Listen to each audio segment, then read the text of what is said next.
Ce dernier numéro de kiosque de la semaine, parce que nous sommes vendredi 27 octobre 2023. Et à l'affiche ce matin, Christian Emango sera face à Mike Gardidiana et Walter Koui. Avec ces trois invités, nous allons analyser et débattre sur trois sujets également. D'abord, nous allons rendre à la Cour constitutionnelle où débute aujourd'hui les traitements de requêtes en contestation. 12 candidats appelés à comparaître ainsi que ainsi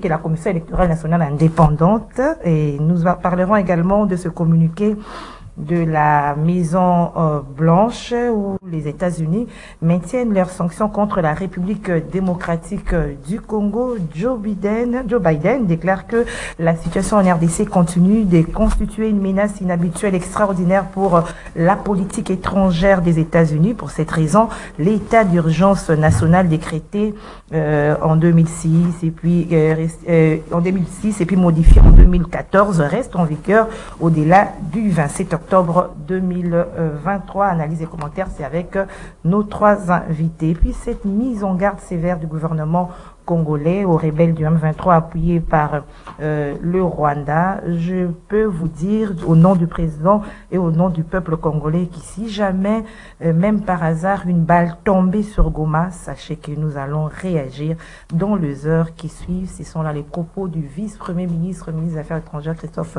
Lutundula. C'était lors de la rencontre avec les ambassadeurs européens et des États-Unis. Il était accompagné de deux autres membres du gouvernement, le vice-premier ministre à la Défense et celui de la communication et des médias, porte-parole du gouvernement. Encore une fois, merci de nous suivre. Christian Emango, bonjour, bienvenue. Bonjour Gisèle Etoko, bonjour à tous les téléspectateurs de kiosque qui n'ont jamais oublié Mike Mukeba Kosso, leur député provincial élu valablement de la circonscription de Lingwala, qui à ce jour totalise 6 mois de détention sans raison. Oui, vous dites déjà, effectivement, 6 mois à Makala, tout simplement parce que la même Cour constitutionnelle dont nous allons parler tout à l'heure ici, avec l'ensemble de ses animateurs et en l'occurrence son président dont nous sommes écœurés de constater cette situation, s'est assis sur le dossier 6 mois durant. Une exception d'inconstitutionnalité où la Cour, qui a l'habitude des pareilles questions qu'on lui pose, aurait pu répondre même en l'espace d'une semaine, soit de renvoyer l'affaire devant la juridiction du jugement, soit dire carrément que l'exception était fondée et que par conséquent les poursuites devaient prendre fin. Malheureusement, 6 mois après, Mike Mukeba est toujours à la prison centrale de Makala. Ce qui est déplorable, c'est que nous avons pointé du doigt autrefois dans les régimes qui sont passés, sont revenus sous une personnalité qui s'appelle Tshisekedi. C'est quand même, ça fait quand même très mal. Ça fait quand même très mal que pareille pratique puisse se passer avec un nom Tshisekedi dans ce pays. Moi, j'aurais tout attendu, sauf cela. Merci Christian Emango.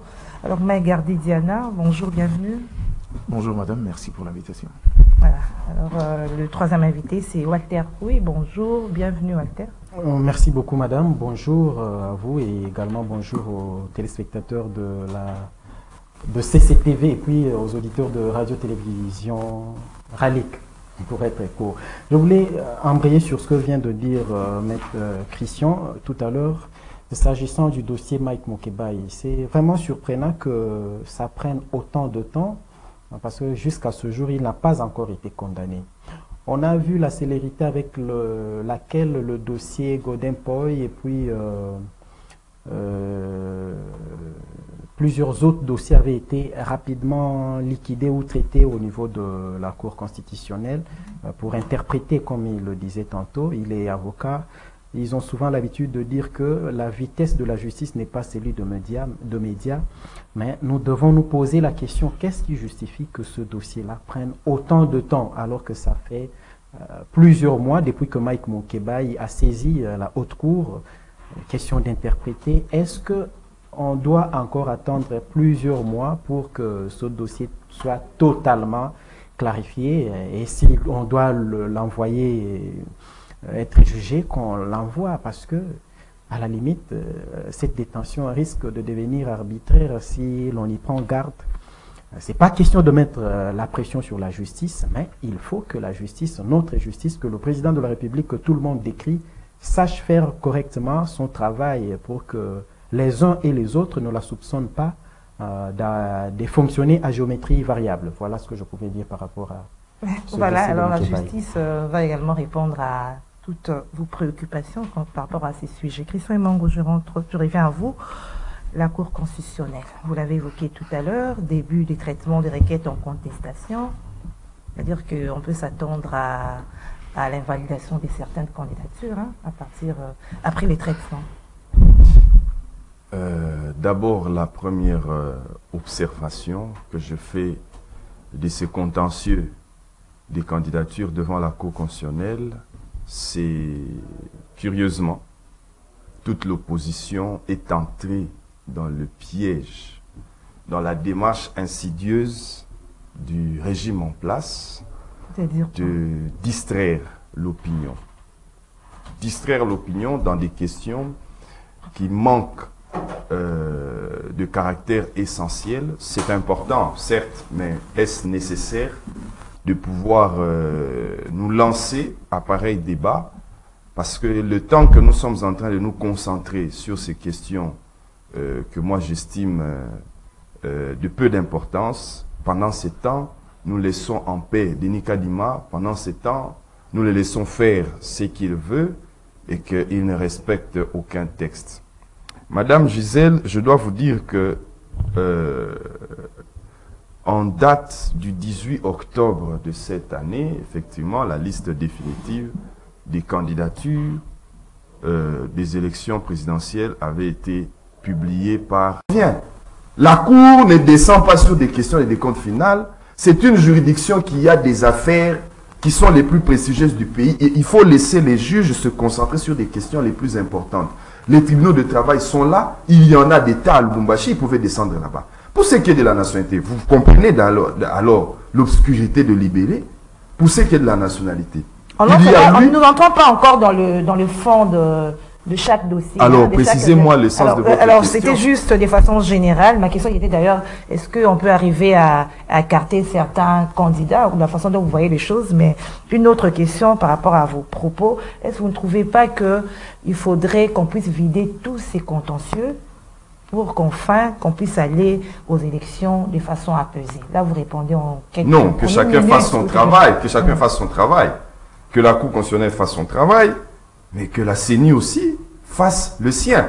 Mais pour ce qui est des contentieux, je voudrais dire, permettez-moi madame, que vous commencez par les cas Katumbi et que l'on vous dise qu'il n'a pas la nationalité congolaise, alors que ceux qui lui ont octroyé la même nationalité, enfin, ceux qui lui ont remis son certificat de nationalité, sont les mêmes personnes qui sont au pouvoir aujourd'hui.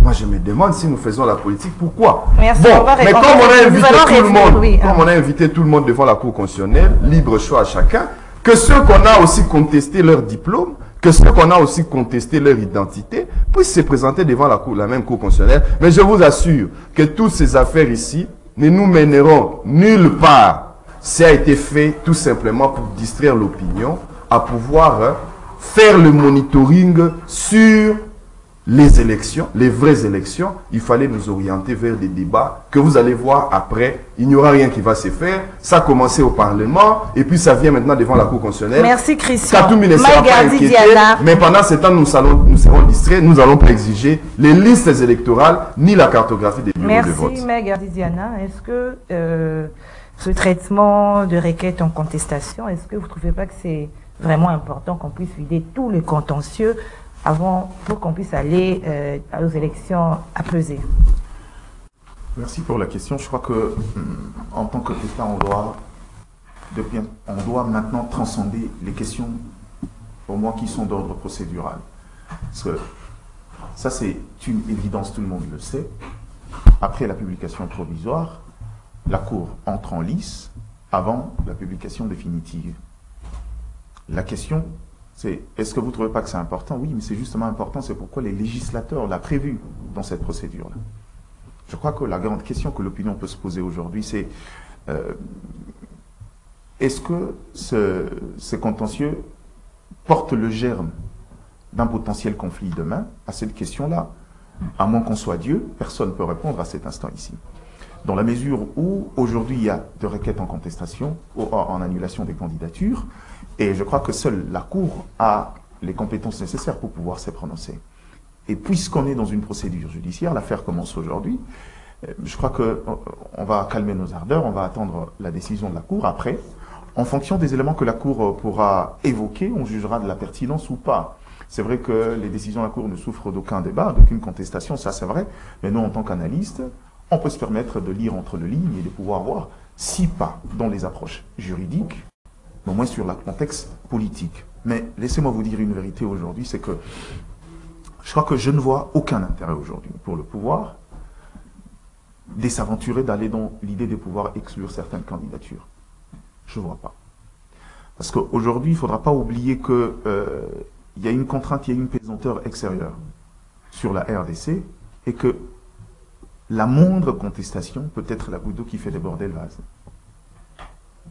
J'ai l'habitude de les dire ici, mais les gens ne comprennent pas. C'est qu'on est dans un tournant où il y a une communauté internationale. On va y revenir parce que le deuxième sujet va seulement mettre à nu. Je crois qu'aujourd'hui, pour une première fois, on parlera ouvertement, sincèrement, du prisme mondial sur la réalité congolaise. Et je crois qu'aujourd'hui, il faudra être assez sage pour éviter les éléments qui peuvent permettre à ce que le troisième larron, comme on en a l'habitude, puisse s'immiscer dans les débats sur la République démocratique du Congo. On est dans une phase très décisive, il faut prendre cette question en compte.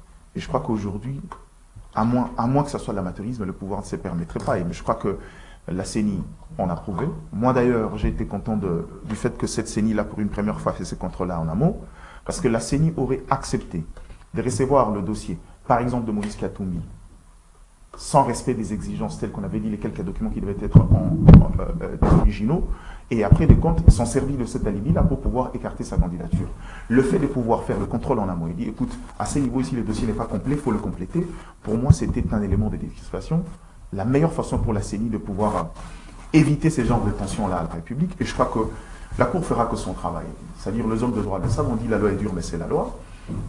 Elle peut aller en faveur ou en défaveur d'un candidat ou d'un autre, mais l'essentiel ici, c'est que le chose se fasse dans le calme, mais bien au-delà de ça, je vais rappeler aux juristes.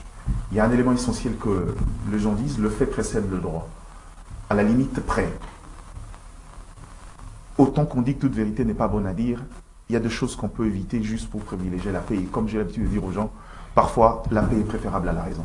Alors, vous n'êtes pas d'accord avec ceux qui estiment que tout est fait pour barrer la route à un seul candidat et que les autres, c'est ça qui est des mascarades? Les adeptes des théories de complot, je ne crois pas. Je n'ai jamais été partant pour ces histoires-là. Moi, j'aime les questions de fond, j'aime les questions pragmatiques. Quand on veut aller sur la question des théories, il faudra qu'on explique par A plus B pourquoi et comment. Je ne vois pas aujourd'hui, en fait, les théories des complots, on en a pris l'habitude, mais c'est comme je vous ai dit ici, le débat, la question aussi communicationnelle. Si vous regardez bien dans le schème des acteurs politiques, particulièrement de l'opposition, l'orientation communicationnelle est toujours anxiogène. C'est-à-dire que soit à la limite on prépare la contestation à quelque chose au regard du passé. Moi par exemple, parce qu'on parle de Moïse Katumbi, je crois qu'au regard des tumultes du passé, au regard du rapport avec le pouvoir, il est logique qu'on fasse une forme de pression, il est logique qu'on fasse une sorte de, j'ai envie de dire, de pression, dans le sens où, si jamais on arrivait politiquement à pouvoir taper sur sa candidature, leurs propos auront valeur de prophétie. Et je crois qu'à la limite près, j'ai appris non seulement la communication, mais les lobbying, je sais ce que ça veut dire. La crainte qu'ils subissent ce qu'il a subi dans les échéances précédentes, ou lors du pouvoir passé, je trouve ça logique, mais en fin de compte, il faudra éviter de qualifier les infractions avant les actes. Je crois qu'à la limite, on attendra la décision de la Cour pour voir si, effectivement, ces pouvoirs-là ont l'intention de les agir ou pas. Sinon, à ces niveaux-là, on pourra revenir pour cette fois-là dire ce qui ne va pas. Est-ce qu'on peut arriver aussi à un scénario où on invalide la candidature du président en fonction? Est-ce que on peut arriver à ces scénarios-là? Ah ben, bonjour le rêve. Pardon. Bonjour le rêve. Bonjour le rêve. Alors, Walter Couille, votre analyse également par rapport à ces contentieux ces requêtes qui seront traitées à partir d'aujourd'hui à la Cour constitutionnelle. Donc c'est tout à fait normal, c'est prévu par la loi et c'est tout à fait normal que les gens attaquent les candidatures ou la candidature de l'un comme de l'autre. Je vois ici, il y a 2 candidatures qui sont attaquées, celle de Moïse Katumbi et puis de Félix Tshisekedi. Les autres candidats ou d'autres personnes ont plutôt attaqué la CENI parce que on peut aussi attaquer la CENI quand on se sent lésé pour que la Cour constitutionnelle rétablisse chacun dans son droit. Parce que comme tout le monde le sait, la CENI a publié les listes provisoires. C'est à la Cour constitutionnelle de publier les listes définitives. Ils sont 24 candidats. On ne sait pas, il y aura des invalidations ou pas. Et la Cour constitutionnelle, sur base des éléments qu'elle est en train d'analyser, peut même invalider les candidatures qui n'ont pas été attaquées. Ça, c'est une possibilité. Okay. On peut étudier, la Cour elle-même peut étudier et déceler des failles dans les dossiers d'une personne et puis l'invalider, sans que la CENI ou une autre personne puisse attaquer la candidature d'une autre personne. Donc on peut s'attendre à des surprises. Hein? On peut s'attendre à des surprises. La surprise, c'est une possibilité. Mais au regard du travail déjà fait, je doute fort que l'un ou l'autre puisse être invalidé parce que tout le monde a eu le temps de constituer correctement son dossier. Je ne vois pas un aventurier ou quelqu'un s'aventurer à la CENI avec des documents falsifiés, sachant que la CENI, c'est l'État et la CENI travaille avec les autres institutions ou services publics de l'État. Vous venez avec un dossier, votre casier judiciaire, la CENI a cette possibilité de recourir aux autres services de l'État pour savoir le document est authentique ou pas. Donc, à ce niveau, je pense qu'il n'y a pas à craindre les uns comme les autres avec cette tension des déclarations ou des colibés que nous observons sur les réseaux sociaux des différents camps. Je crois que ça ne vaut pas la peine de trop chauffer là où ça ne sert pas de chauffer, qu'on laisse la Cour faire son travail et souhaitons que la Cour fasse correctement son travail. Mais il y a aussi des craintes, beaucoup craignent sur la candidature de Moïse Katumbi parce qu'on a vu les cas des Chaloupa. Non, le cas de Chaloupa était purement politique, tout le monde le sait. Chaloupa, c'est quelqu'un qui est né en République démocratique du Congo, qui avait en son temps présenté, je crois, l'attestation ou l'acte de naissance de cette époque-là, authentique. C'est un dossier purement politique. Chaloupa a été membre de l'opposition, rappelez-vous. Il était d'ailleurs député, il était validé d'abord. Non, il avait été, son dossier avait été reçu comme candidat, proclamé les députés par la CENI de Ngoïmoulou, l'abbé Maloumalou, mais invalidé par la Cour constitutionnelle. C'était lui, il y avait le groupe de Franck Diongo, Chaloupa et plusieurs autres personnes qui avaient été déclarées victorieux par la CENI, mais invalidé au niveau de la Cour constitutionnelle. C'est ce groupe-là qui avait reçu une indemnité de consolation au temps où Vital Kamerhe était président de l'Assemblée nationale. Donc, dès lors que la CENI et la Cour suprême de l'époque avaient validé le dossier de Chaloupa, pourquoi revenir plus tard dire que c'est un étranger sans présenter des documents? C'est le cas de Moïse Katumbi. Heureusement, c'est similaire. Heureusement, lui-même, le ministre de la Justice, qui en 2017 disait qu'il avait tous les renseignements nécessaires démontrant que Moïse avait acquis la nationalité italienne, vient à dire que l'avocat de Moïse Katumbi lui avait amené le dossier du maire de la ville soupçonné avoir donné la nationalité à Moïse Katumbi, un document authentique attestant que Moïse Katumbi n'a jamais obtenu la nationalité italienne. Moi, je crois que ce sont plutôt des déclarations politiques et ça va dans le sens de cette lutte ou bataille politique. Je voudrais plutôt que, comme je le disais tantôt ici, que l'on oriente maintenant le débat vers le sujet, le programme de fond. Parce que notre pays a besoin de se relever. Comment le relever? Comment relever ce grand Congo? Que de rester tout le temps à nous plaindre, le Rwanda, tel nous menace, même la gestion ici au niveau du pays. Voyez les différentes déclarations de la société civile, de l'IGF, s'agissant des tentatives de détournement des deniers publics et autres. Que devons-nous faire pour que ce pays aille de l'avant? On ne doit pas se limiter, on ne doit pas se perdre dans un débat que l'on sait déjà politique. Mais saison de bonne guerre, hein, on attaque l'ennemi dans ce point faible. On l'attaque, mais... au finish, on aura une seule personne qui doit être élue président de la République. Il y aura une seule personne. Oui. Raison pour laquelle c'est le moment d'étudier, parce que nous avons besoin du développement, de l'émergence. C'est le programme d'une personne, et si on s'assure que cette personne le mérite, votons la personne. Disons la majorité, et pas quand j'ai dit votons, c'est à la majorité de Congolais des tranchées qui sera président de la République démocratique du Congo demain. Tambwe Mwamba, le sénateur Tambwe Mwamba était dépositaire de l'autorité publique en son temps, ministre de la Justice. Il vous dit que Moïse Katumbi était un Italien. Aujourd'hui, il se dédie pour dire que Moïse Katumbi, je n'ai jamais annulé son certificat de nationalité. C'est un Congolais. Je crois qu'on doit se taire. Il a en quelque sorte étouffé tout ce qu'il y avait comme tentative ou débat autour de cette question que je ne voudrais pas trop aborder parce que il n'y a plus de débat sur ce. Alors, je reviens sur cette question de Tambwe Mwamba avec vous, Christian Emmanuel, parce que vous êtes un homme de droit. Les propos de Tambwe Mwamba, qui est revenu, comme l'a relevé Walter Kouy sur ce propos en 2015, et il parle de 2017, hein 2017.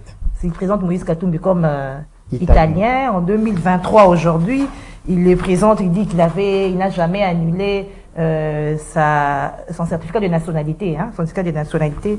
Est-ce que vous trouvez que pour certaines personnes, hein, Tambwe Mwamba doit être poursuivi parce qu'il a privé Moïse Katumbi les élections en 2018?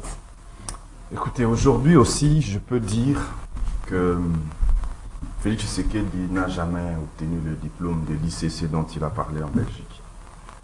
Il faut avoir de preuves. Justement, je dis que j'ai des dénonciations où on me dit que Félix Tshisekedi n'a jamais...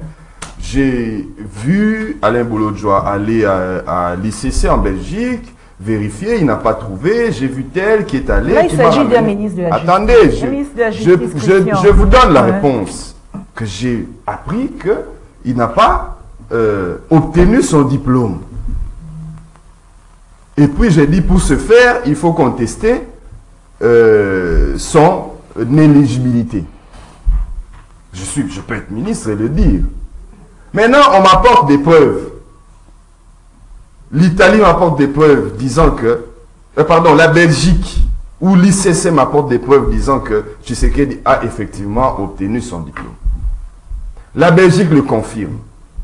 Dois-je rester imbécile pour ne pas changer? Mais le fait que vous l'avez privé... Il n'y a que les... Mais non, même 2018, si on l'a... Même si... Ah, mon micro a coupé apparemment. Voilà, je vous prête le mien. Oui. Merci beaucoup. Merci beaucoup. Même si on l'a privé. Mais j'ai dit qu'il n'y a que les imbéciles qui ne changent pas. Parce que tous les éléments sont là. Ça, c'est primo. Mais Moïse Katumbi, lorsqu'il n'a pas participé aux élections de 2018, je crois que Moïse Katumbi n'avait même pas déposé sa candidature. Il n'avait même pas fait, parce qu'il avait été empêché. Notamment pour ces problèmes-là. Alors, notamment, s'il a été question de ce problème-là, mais en tout cas, Moïse Katumbi n'est jamais allé déposer son dossier physique à la CENI en 2000. Or, on peut aller déposer son dossier en se faisant représenter. Vous pouvez envoyer un fondé de pouvoir, il va déposer ça. Mais Moïse Katumbi n'avait pas déposé sa candidature. Par la suite, Moïse Katumbi a obtenu régulièrement son certificat de nationalité. Nous sommes en droit congolais, Noël Chani, nous ne sommes pas en droit américain. En droit congolais, l'autorité qui délivre les certificats de nationalité, ce n'est pas les gouverneurs comme aux États-Unis.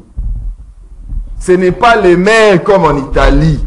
C'est les ministres de la Justice. Moïse Katumbi détient un certificat de nationalité délivré par les ministres de la Justice, parce que vous faites allusion à ce dernier. Il a un certificat de nationalité délivré par les ministres de la Justice. Et voilà la distraction que vous êtes en train de faire aujourd'hui avec la Cour constitutionnelle. Si vous voulez contester la nationalité d'une personne, on n'est pas à la Cour constitutionnelle. Il y a un tribunal compétent devant qui il faut aller pour contester cette nationalité-là. Ce n'est pas au ministre de la Justice, et surtout pas à Tambwe Mwamba, juriste de son État, que vous allez demander d'annuler un certificat de nationalité. Non. il y a un tribunal compétent devant qui vous devez aller pour solliciter l'annulation de ces certificats de nationalité-là si vous estimez que les renseignements qu'on a donnés au ministre de la Justice étaient faux. Mais aujourd'hui, on va devant la Cour constitutionnelle. Pour que la Cour constitutionnelle puisse constater quoi? Parce que si la Cour constitutionnelle doit constater que Moïse Katumbi n'a pas la nationalité congolaise et le certificat de nationalité qu'il détient, parce qu'il ne sait pas délivrer ce certificat de nationalité-là, comment la Cour va faire? Voilà l'idiotie. Voilà les régimes dans lesquels nous sommes. La Cour va constater qu'il a le certificat de nationalité, délivré régulièrement par les ministres de la Justice. Avant de dire que Moïse Katumbi n'a pas la nationalité congolaise, il n'appartient pas à la Cour constitutionnelle de nier si une personne a la nationalité congolaise ou pas. C'est à un autre tribunal, pas à la Cour. Voilà l'idiotie de ces régimes. Un seul mot avec la composition des dossiers pour les candidats. On dit vous apportez votre diplôme de graduat ou de licence ou l'expérience professionnelle. S'agissant des diplômes, si quelqu'un peut être licencié mais n'est pas déposé son diplôme de licence, apportez seulement l'expérience professionnelle. Et quand vous allez attaquer, vous dites que non, il a déposé un faux diplôme. Non, je pense que ça sera non faux. Non, on dira nous n'avons pas reçu les diplômes, nous avons reçu seulement l'expérience professionnelle. Parce qu'il faut vraiment vider ce dossier autour de tel dépose le diplôme ou tel ne dépose pas. Il y a cette possibilité-là. Vous avez l'expérience professionnelle, c'est l'expérience professionnelle que le document attestant que vous avez autant d'années d'expérience professionnelle notariée qui est valide. Et la loi le prévoit. Ce n'est pas nécessairement le diplôme pour que les gens s'accrochent au diplôme des uns et des autres. Voilà. Alors, Mike Gardian, on passe avec un autre sujet avec vous. C'est le communiqué des États-Unis, Joe Biden, qui déclare que la situation en RDC continue de constituer une menace inhabituelle et extraordinaire pour la politique étrangère des États-Unis. Et l'état d'urgence reste maintenu au-delà du 27 octobre 2023. Comment vous avez réagi par rapport à ce communiqué?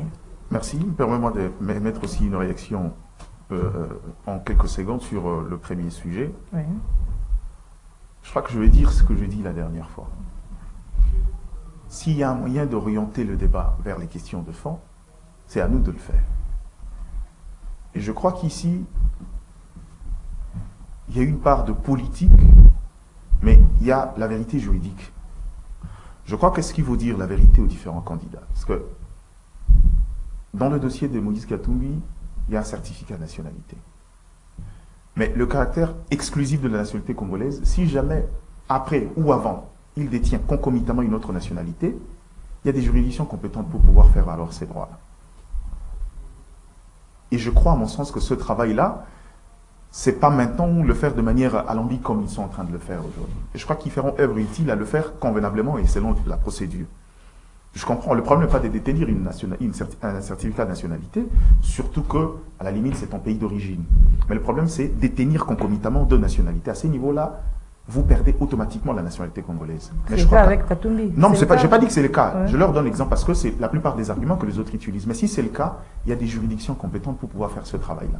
Et c'est à ces niveaux-là. Et je crois que confondre les juridictions peut être aussi source de problème. Donc, à ces niveaux ici, je n'entre pas dans ça. Le problème, c'est qu'on a vérifié. Il est passé au niveau de la CENI, au niveau de la Cour. Chacun va apporter ses éléments, quitte à de prouver suffisamment ce qu'il dit, parce qu'en droit, c'est celui qui accuse qui doit apporter les preuves. Et au-delà de ça, que la Cour fasse son travail. Je reviens sur un appel que j'ai lancé ici. Dans la vie, à la limite près, la paix est préférable à la raison. Le contexte politique d'aujourd'hui, ça je parle et j'insiste dessus, peut porter le germe d'un conflit post-électoral juste en fonction des histoires ici. Surtout que si vous voulez regarder, puisque dans le sondage il vient second ou il vient troisième, après Félix Tshisekedi, je ne vois pas pourquoi le pouvoir va s'acharner à aller faire ça. Si jamais, ce serait idiot de pouvoir aller dans cette dynamique-là. Et je le leur répète pour une dernière fois. Sur donc on doit fermer les yeux au nom de la paix. Je ne parle pas de fermer les yeux. Je n'aime pas fermer les yeux. Moi, j'ai donné un conseil à qui veut l'entendre, qui veut le prendre, et je crois que des hommes intellectuels qu'ils sont, ils savent comprendre.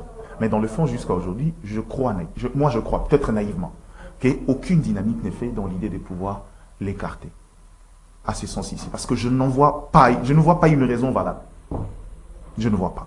Alors, Sur le communiqué des Nations Unies, ben, je Oui. crois qu'en fin de compte, peut-être pour les gens le découvrent maintenant, mais l'IEPA, je ne saurais pas tout le dire en anglais, est justement cette jonction, cette structure qui régule justement aux destinées des intérêts économiques des États-Unis.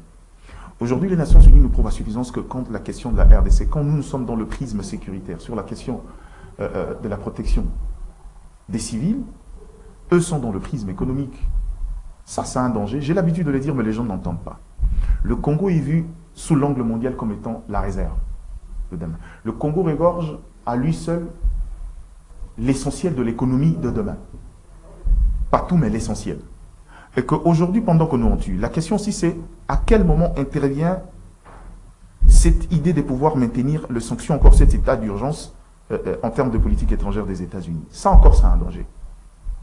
Pourquoi ça n'intervient qu'au moment où il y a un regroupement en interne qui décide de faire face à un autre groupe rebelle, M23, s'il faut s'en tenir aux propos du Rwanda depuis toujours, le M23, c'est un groupe armé congolais et que c'est une bataille congolo-congolaise. Si c'est une bataille congolo-congolaise, quand un autre groupe armé décide de mettre ses efforts dans le bien pendant que le M23 utilise les mêmes moyens dans le mal, pourquoi la notion de l'opportunité sur cette sanction?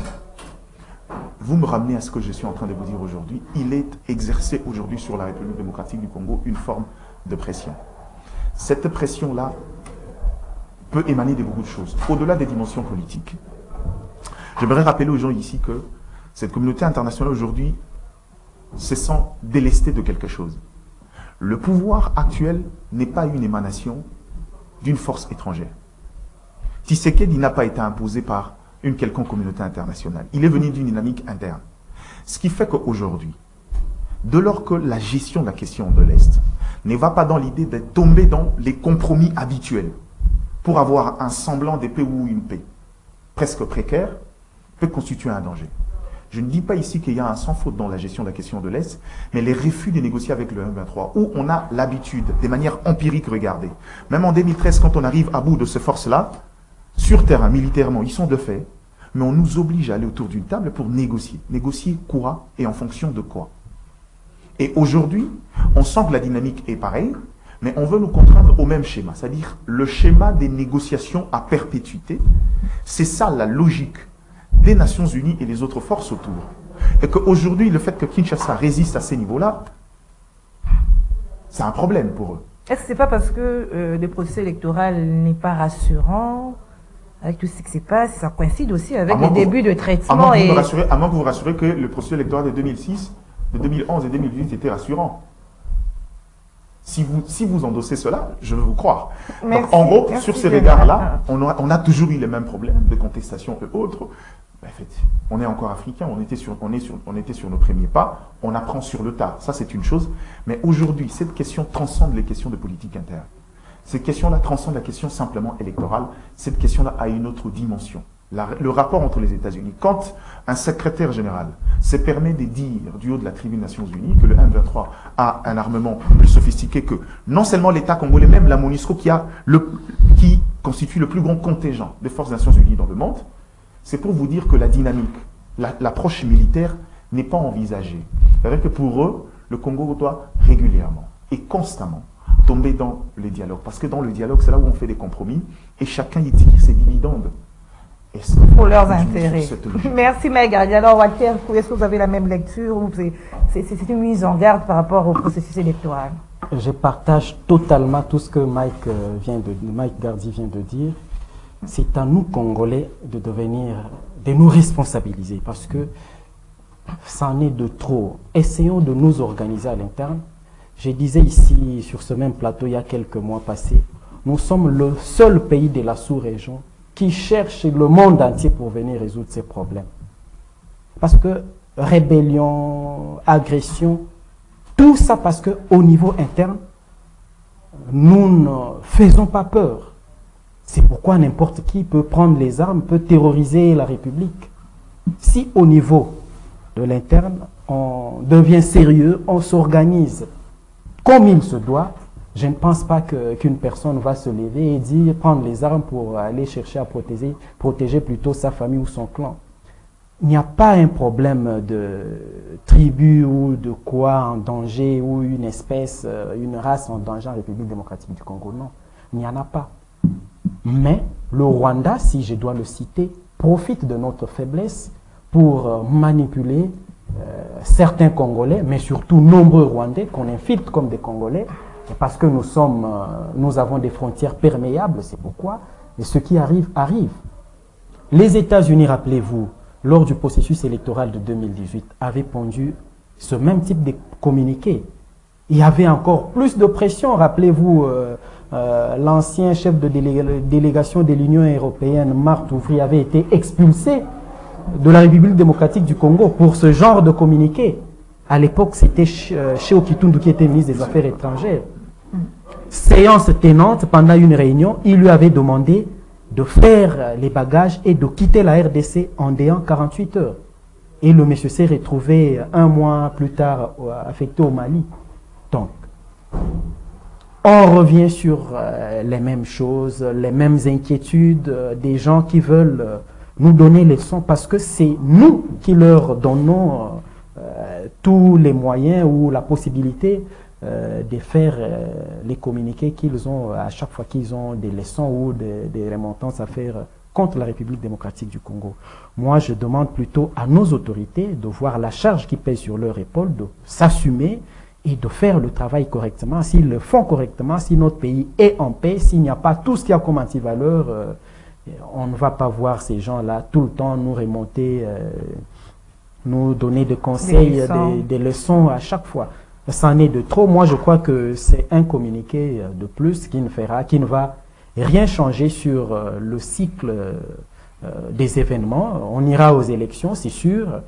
L'état d'urgence ne sera pas totalement levé parce que les États-Unis ont écrit, mais ça sera levé d'un moment à un autre. Mais à nous, Congolais, j'insiste, surtout ceux qui détiennent le pouvoir, de faire en sorte que nous puissions sortir un peu de cet esprit des petits nègres de service que le blanc doit tout le temps taper dessus pour Merci agir. Walter. Christian et Mango, votre lecture. En tout cas, je suis tout à fait d'accord et heureux de la rationalité que j'ai entendue, en particulier de Mike ici, qu'effectivement, il faut détenir la nationalité congolaise et qu'elle est une et exclusive, mais nous avons dit tantôt que l'Italie et la Zambie ont déjà notifié au gouvernement congolais que Moïse Katumbi n'a jamais détenu d'autres nationalités, que la Cour constitutionnelle, comme elle a le certificat de nationalité de Moïse Katumbi, l'affaire est close. Mais pour ce qui est du communiqué des États-Unis, je crois que pour une fois, je n'épouserai pas trop l'avis de Walter. Parce que le monde ici dans lequel nous vivons, on ne peut pas vivre en autarcie. Nous ne pouvons pas vivre en autarcie. Le monde dans lequel nous vivons, c'est un monde qui est interconnecté à ce jour. Et par des intérêts. Oui, par des intérêts. Nous aussi, nous avons des intérêts aux Amériques. Mais le problème, c'est notre propre souveraineté. C'est ça le problème. En interne, nous n'avons pas de souveraineté. Si les autres États du monde se permettent d'ouvrir, vous me permettez l'expression, leur bouche, pour pouvoir dire ce qu'ils pensent sur des questions qui relèvent peut-être de la politique interne de la RDC, c'est parce que nous ne voulons pas nous respecter. Il faut comprendre que le président français vienne ici et nous dise que nos problèmes que nous avons ici sur les guerres, c'est nous-mêmes qui avons entretenu ça depuis des années. Il a dit en présence du chef d'État congolais. Le problème, c'est nous. Nous devons quelque part essayer de nous remettre en cause. Parce que la vérité, il faut l'accepter. Même si on l'a dit, je ne sais comment. Il faut accepter la vérité. On ne peut pas tolérer qu'un gouverneur puisse dire devant une multitude de populations que province Oyo et Zaya. Ça a été condamné. Hein, mais justement, c'est ça le communiqué. Il il faut que notre opinion sache que c'est parce qu'un gouverneur s'est permis de dire province Oyo Eza Afrique, je sais que les candidat Awa, qui est né dans la province Moussous. Vous imaginez un peu que toutes les provinces puissent faire la même chose? Une chose maintenant qu'on oublie, c'est qu'on oublie, c'est quoi? C'est que quand ça va chauffer ici, il y aura des populations qui vont être soit déplacées ou vont fuir. Ils vont fuir où? Ils fuient dans les mêmes pays que eux là-bas sont en train de s'attendre à ce qu'ils ont déjà une population à gérer, mais humanitairement parlant, ils doivent recevoir d'autres populations parce qu'ils sont en train de fuir des circonstances où ils sont persécutés. C'est pour ça qu'ils se permettent de nous faire de telles remontrances. C'est pas par rapport à leurs intérêts. Vous avez déjà vu les États-Unis faire des remontrances à la France? Pourquoi? Parce qu'ils savent qu'ils sont conscients, qu'ils savent se comporter. Nous, c'est parce que vous imaginez qu'il fallait que les États-Unis puissent tousser. Mais nous avons un président de la République, Madame Gisèle. Nous avons un président de la République qui s'est tu face à de tels propos. Chaque jour ici, il y a des combattants de l'UDPS qui étaient en train d'insulter les autorités ici. Publiquement. Les pouvoirs publics s'étaient tus. D'où il faut les communiquer. Mais c'est nous-mêmes qui autorisons ça, parce que si les chefs de l'État s'étaient insurgés contre ça, moi je vous assure que les États-Unis n'allaient pas se permettre. Merci Christian et Il faut que nous nous remettions en cause à un moment donné. On fait un tour, une minute pour le dernier sujet, parce que nous avons annoncé la mise en garde du gouvernement congolais aux rebelles M23, le vice-premier ministre des Affaires étrangères. S'il y a une balle qui tombe encore à Goma, sachez que nous allons réagir dans les heures qui suivent. Goma intouchable. Bon, je crois que c'est une situation qui exacerbe depuis, que le ministre Lutondola le dise comme ça. Moi, je suis très content de cette réaction-là, mais comme je dis, le plus important, c'est passer à l'acte. J'espère que sa mise au point a eu écho favorable de l'autre côté, et que si jamais il s'hasarde et qu'on passe à l'offensive, de toutes les façons, j'ai toujours dit pour moi, la seule façon pour pouvoir équilibrer, reprendre notre dignité au niveau de la sous-région, c'est prouver à la face de ces États à côté, bon, je ne dirais pas qu'ils sont petits, mais que militairement, on est capable de faire mal autant qu'on nous le fait aujourd'hui. Donc je crois que pour moi, c'est une réaction logique et c'est une réaction musclée. Mais dans les 30 secondes qui me restent, je crois ici qu'il faudra qu'on se dise la vérité. Il y a la bêtise congolaise, ça c'est une certitude, mais ça serait naïf de croire que c'est parce que dans des déclarations de campagne, un gouverneur parle de Tshisekedi, les États-Unis vont parler. Ils ont évoqué l'IEPA, je vous ai dit ici, l'institution d'émergence qui veille généralement sur les intérêts des États-Unis. Ils ont été très clairs dans leur... C'est-à-dire cette situation menace. Ils parlent de la situation sécuritaire, pas des déclarations politiques isolées qui font partie de la bêtise congolaise. Ça ne faudra pas s'en cacher pour le dire. Donc je crois qu'ici, la question, je vous ai dit, transcende les simples dynamiques internes, transcende la simple bêtise congolaise sur l'approche politique, transcende les simples questions d'ordre sécuritaire. Les États-Unis se rendent compte. Et aujourd'hui, il ne faudra pas oublier. Je me posais une question, on se dit, bon, écoutez, question de souveraineté, oui. Je crois que la meilleure preuve de la souveraineté aujourd'hui, c'est d'être en mesure, si jamais le M23 fait encore tomber une bombe à Goma, on pilote sérieusement leur camp, autant le faire. Parce que je ne vois pas ici pourquoi. L'Israël n'a pas attendu des conciliabules pour pouvoir réagir au Hamas. Il n'a pas entendu. Et je crois qu'à la limite. Et je crois aussi que quand on veut parler de souveraineté, la logique voudrait que les mêmes États-Unis, autant qu'ils n'ont pas fait de problème aux États-Unis, autant qu'ils ne font pas de problème à la Palestine qui réagit par le Hamas aussi, qui n'est pas l'armée loyaliste, qui nous laisse autant aussi quand le Congolais décide de réparer la baie de cochon, notamment, à la limite si vous voulez, et de l'armée et de la MONUSCO qu'il a depuis des décennies. Il ne faudra pas qu'ils se servent de ça pour nous imposer une dynamique. Ce qu'ils font, nous le connaissons. Ce n'est pas les arguments. Non, les arguments d'à côté ne tiennent pas. Aujourd'hui, nous savons que les États-Unis veulent reprendre la main.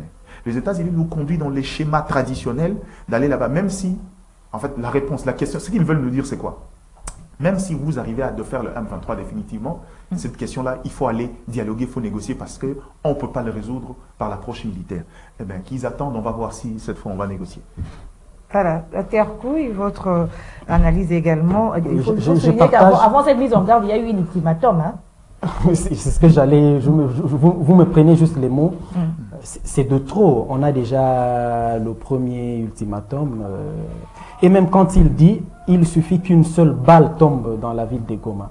Et que deviennent les autres espaces occupés par le M23? Ce n'est pas la RDC. Non, ils se battent. Non, ce n'est pas la RDC. C'est pas la RDC C'est seulement quand la balle va tomber dans la ville de Goma que ça sera l'intérieur. Là, il est dit dans le cadre des accords de cessez-le-feu. Non, là, il est dit dans le contexte de cessez-le-feu où il y a un accord. Ils ont été interdits. Là, en tant que l'État, il leur interdit de pouvoir faire quoi que ce soit allant dans le sens. Par rapport à l'accord. Mais ils le font. Ils ont plusieurs fois tiré. Rappelez-vous quand le président du Burundi est ici, lors du point de presse organisé au Palais de la Nation, il dit exactement ceci devant Félix Tshisekedi. C'est à vous, Congolais, de vous organiser.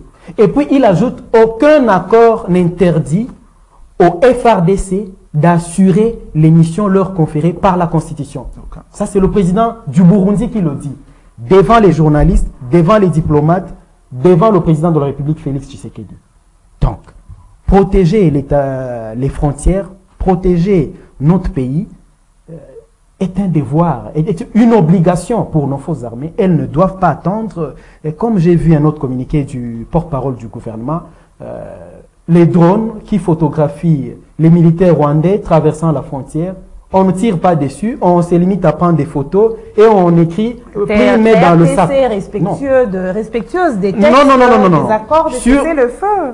Aucun pays sur le plan international ne va nous condamner si on tire sur un militaire étranger qui franchit les limites de notre pays. Ça se passe comme ça.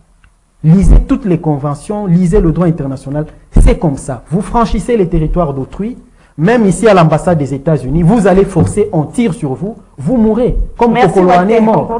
Donc on ne doit pas tout le temps se plaindre. Organisons les forces armées de la République démocratique du Congo et matons une fois pour toutes militairement le M23.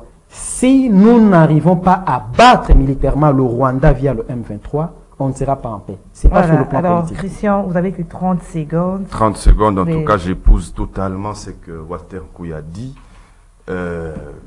Moi, je crois que les cessez-le-feu signifie aussi que l'armée rwandaise, on l'avait appelée à rester en dehors et à ne plus continuer de soutenir le M23. Ça se trouve dans les accords. Ça se trouve dans des déclarations de certains États. Mais ici, cet accord-là n'est pas respecté par le Rwanda. Dès lors que l'accord n'est pas respecté, nous, on continue à le respecter. Pourquoi? Je voudrais dire aussi que j'appuie. Pourquoi il faut attendre? C'est vrai que Mike va nous dire, non, c'est parce qu'il y a le cessez-le-feu qu'il y a une seule balle qu'il ne faut pas que ça arrive sur Goma.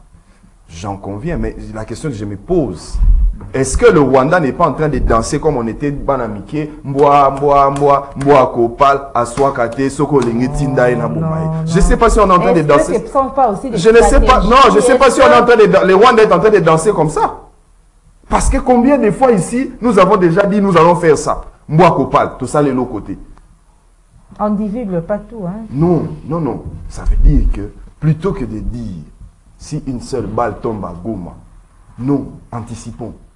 Avant que la balle n'arrive à Goma, nous avons déjà montré que de là où vous êtes, si vous mettez seulement un pas de plus, parce que vous dites qu'il faut respecter le cessez-le-feu, mais faites seulement un pas de plus, et on va vous exterminer. Merci Christian. Exterminons les Rwandais plutôt que de prendre les photos. Moi je pense que Goma d'ailleurs c'est loin. Ils ne vont même pas arriver à Goma. Gisenyi là-bas, ils vont s'arrêter dans leurs frontières. Ils ne vont même pas mettre un seul pied à Goma, au nord Kivu. Mais s'ils sont déjà sur notre territoire, il faut comprendre que non.